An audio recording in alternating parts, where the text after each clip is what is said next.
থাম যাত্রী, আজি এ গগন তীরিত রাত্রি, কাঁপে নব জয় গানে, আনন্দ রব শ্রবণে লাগে, সুপ্ত হৃদয় চমকি জাগে।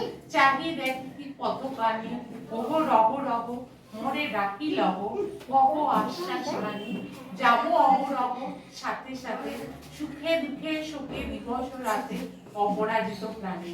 অমৃতের পথে স্মরণে হয়ে যাবে।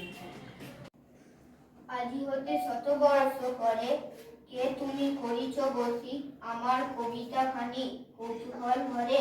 আজি হতে শতবর্ষ পরে আজি নব বসন্তে প্রভাতের আনন্দের লেশমাত্র ভাব। আজিকার কোন ফুল বিহঙ্গের কোন গান, আজিকার কোন রক্তরাগ অনুরাগে এ সিক্ত করি পারিব না পাঠাইতে তোমাদের করে। আজিকার হতে শতবর্ষ পরে